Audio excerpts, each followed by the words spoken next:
Dans un monde où le bruit est constant, où les inquiétudes prennent de plus en plus de place dans les cœurs, où l'âme semble parfois étouffée par la course de la vie moderne, l'islam vient rappeler une vérité profonde. La tranquillité du cœur n'est pas un luxe, mais un besoin essentiel de l'être humain. Chaque être humain cherche la paix. Certains la cherchent dans l'argent, d'autres dans la réussite, d'autres encore dans les plaisirs. Pourtant, malgré les efforts, malgré les acquisitions, il manque toujours quelque chose. Comme un vide à l'intérieur. Un vide que seul Allah peut remplir. Allah dit dans le Coran, c'est par l'évocation d'Allah que les cœurs se tranquillisent. Sourate Ar-Ra'd, verset 28. Cette phrase n'est pas seulement un verset récité par les croyants, c'est un remède, un diagnostic et une promesse. L'être humain a été créé faible, sensible, affecté par l'inquiétude.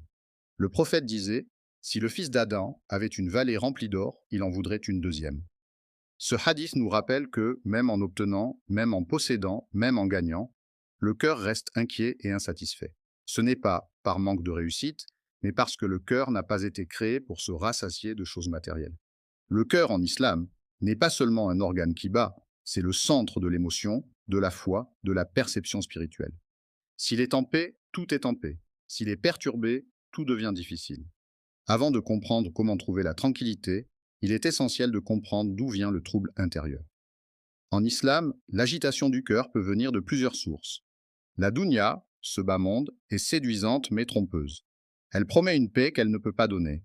Son plaisir est court. Ses épreuves sont nombreuses. Ses changements sont constants. Allah dit, la vie d'ici-bas n'est que jeu, amusement, illusion et rivalité entre vous. 57-20.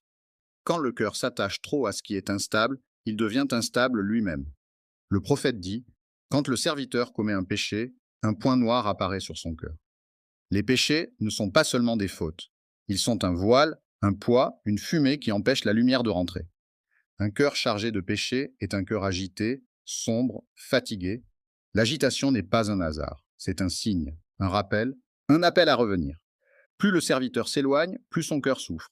Plus il se rapproche, plus son cœur guérit.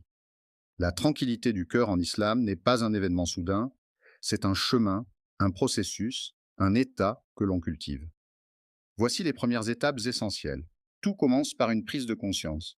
Je ne contrôle pas tout, je ne peux pas tout porter seul. Ce lâcher-prise est l'une des plus grandes formes d'adoration parce qu'il exprime la confiance, la soumission, la certitude. Allah dit, c'est Allah qui fait descendre la tranquillité dans les cœurs des croyants. 48 Colonfour. Le retour à Allah, le tauba, est l'un des plus puissants remèdes. Pas seulement une repentance verbale, mais un retour du cœur, une reconnaissance des erreurs, une volonté de changer. La tranquillité ne peut habiter un cœur en guerre avec sa conscience. La purification n'est pas seulement une action extérieure, c'est une transformation intérieure. Purifier ses intentions, purifier ses pensées, purifier ses habitudes, purifier son cœur des rancœurs, des envies, des colères. Un cœur encombré est un cœur qui souffre. Quatrième, le dhikr, le médicament du cœur. Parmi tous les moyens de trouver la tranquillité, le dhikr est le plus puissant.